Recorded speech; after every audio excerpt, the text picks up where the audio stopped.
Partner! Oh. At mga kabrigada, pag-uusapan ho natin ngayong umaga. Nako, ito ay talagang pressing issue at kailangan ho nating matutukan sa ngayon. Yon, pinag-uusapan to, Brigada Gabs. Itong Senate Bill 1979, madaling tandaan, di ba? 1979. 1979, parang taon lang Oh, di diba? ba?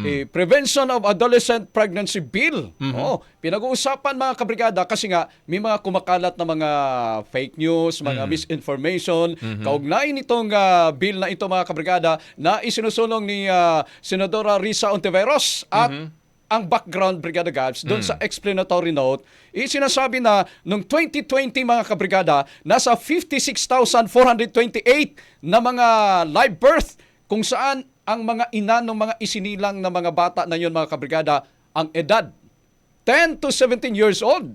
Oh, and meron pa nga 51 case, Brigada Gabs, na ang edad ng nanay 10 to 12 years old. Kaya ito yung sinasabi na basihan mga kabrigada na isinusulong itong panukalang batas na ito. Ayan. Oh. At meron pang usapin dyan, di ba? Yung Project Dalisay. Oh. Wala ho kong kinalaman dyan. Wala akong kinalaman dun, Kapangalan ko lang ho, pero hindi ako kasama dyan mga kabrigada.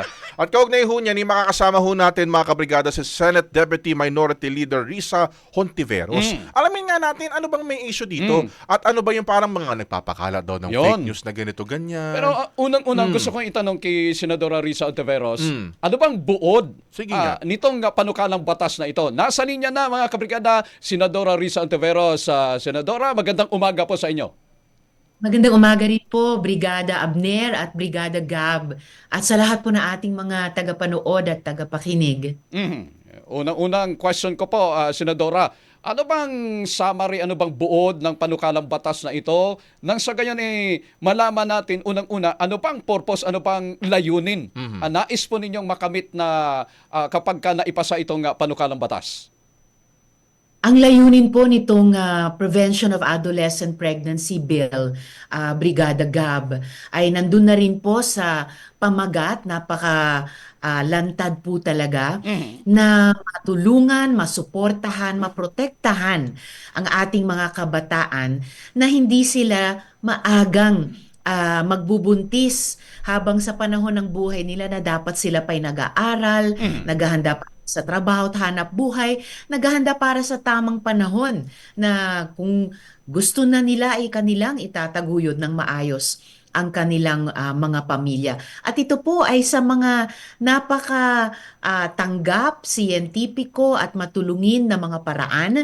Kasama na po yung access sa contraception ng mga kabataang sa ayaw natin at sa gusto bilang mga magulang ay sexually active na para mapigilan na maging teenage pregnant or teenage parents sila. At kung sa kabila ng prevention na iyon, kasama na sa pamamagitan ng comprehensive sexuality education, kung mabuntis pa rin sila at maging mga bata o teenage na magulang, may social protection po sa panukala na sila'y makabalik at makapagtapos sa pag-aaral, maturuan at matulungan silang alagaan yung kanilang mga babies at mapigilan na mag-repeat teenage pregnancy. Na yun po kasi ang mga datos na lumalabas lalo na mula nung panahon ng pandemya sa iba't ibang rehiyon ng ating bansa.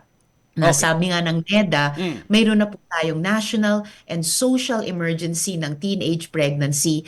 Kasama na po yung binanggit nyo kanina, Brigada Abner at Brigada Gab, mula sa age group na 10. Can you imagine? No? 10 to 14 years old lamang. Pero, Senadora, may dalawang probisyon na talagang tinututulan ng mga ayaw sa ganitong panukalang batas. Unahin ko, yung Section 6, yung Age and Development Appropriate Comprehensive Sexual Education, Sex Education. Sabi ng grupong Project Dalisay, abay, ano raw, parang hindi akma sa kalagayan ng Pilipinas na i-introduce at all level from kinder o level nga yung sex education dapat ibigay sa mga magulang yung karapatan na magturo sa mga kabataan tungkol sa sex education. Kinikilala, Brigada Gab, ng Prevention of Adolescent Pregnancy Bill ang napaka-importanting papel nating mga magulang sa paggabay sa ating mga anak, di po ba? Dito sa usapin ng sexual and reproductive health.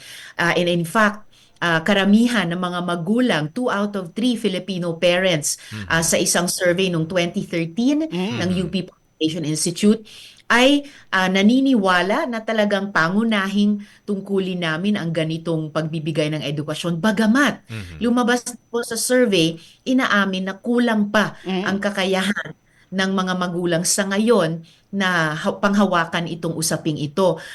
At kaya kasama sa bill na hindi lang ang mga bata ay tatanggap ng age-appropriate at development-appropriate na comprehensive sexuality education. Kasama po sa educational process na iyon, tayong mga magulang at ang mga guro Oo. ng ating anak. Lumalabas din po kasi sa mga datos na unfortunately, kahit gusto nating mga magulang kausapin ang ating mga anak sa lahat ng mga aspeto ng buhay, lumalabas sa datos only 12% sa mga kabataang Filipino have ever kinausap tayong mga magulang nila tungkol sa usaping ito. At sa Oo. kabila niya, may data na 59% ng mga Pilipino ang tinukoy po na sa open-ended question na ano ba ang pinakamatinding problema ng mga kababaihan sa ngayon kasama ang mga batang babae at mga kabataang babae, ay tinukoy ang teenage pregnancy.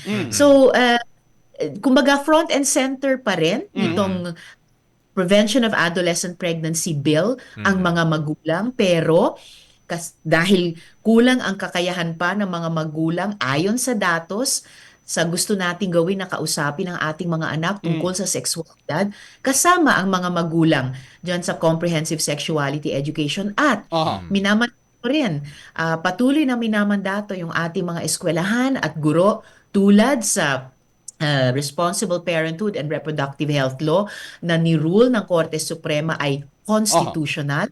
So ayon sa ating konstitusyon, kaya po nandyan din bilang preventive measure sa teenage pregnancy ang comprehensive Okay. sexuality education. Isa pang question na Senadora Risa. Itong Section 12, ito yung isa sa provision na matinding binabatikos ng mga kritiko. Sabi nila, itong provision na nagsasabi na bigyan ng access yung mga kabataan na nag-i-engage sa mga sexual activities doon sa modern family planning methods. Sabi nila, ito daw ay nagpo-promote ng hypersexualization and aside from being unconstitutional. Ano pong reaksyon po ninyo? Nako, dapat maalala ng mga kritiko na mismong ang Korte Suprema ay dinim constitutional, not unconstitutional, ang Responsible Parenthood and Reproductive Health Law way back pa po in 2014, higit isang dekada na. At yung Comprehensive Sexuality Education na nandito muli sa Prevention of Adolescent Pregnancy Bill ay bilang follow-up lamang at pagpapatuloy sa dapat na national rollout na sa ilalim ng Department of Education ng CS o Comprehensive Sexuality Education na iyan. So ito po, kumbaga, sinabi mismo ng Korte Suprema noong 2014, yung CSE na nandoon na dati sa Responsible Parenthood and Reproductive Health Law at nandito sa ating panukalang Prevention of Adolescent Pregnancy Law ay naaayon sa ating konstitusyon. At bukod dyan, syempre ang bawat batas na tinatalakay namin sa Senado o sa buong Kongreso ay ibinabagay namin sa konteksto at mga kultura natin dito sa Pilipinas na siya rin itinataguyod ng konstitusyon. So wala pong mangyayaring inconsistent dyan sa papatuloy ng aming legislative process sa bill na ito. Opo. Sundan ko na rin po, Senator, yung tanong ni Brigada Abs. Kasi meron na pong statement, itong si CJ Sereno, hinggil nga ho dyan. Unang sinabi niya muna, hindi ho sila nagpapakalat daw ng fake news. Sila raw ho ay naalarma lang dahil nga dun sa mga nabanggit na parang mga international standards daw po, sa palagay daw ho nila, parang ineffective naman daw ho ito talaga sa pag-address dito po sa problemang ito. At posible raw ho na magkaroon pa raw po ng masamang epekto sa mga kabataan. Paano po ba natin ito masasagot, Senator? Nako, Brigada Gab, yung mga sinasabi nila, unfortunately, ay fake news talaga.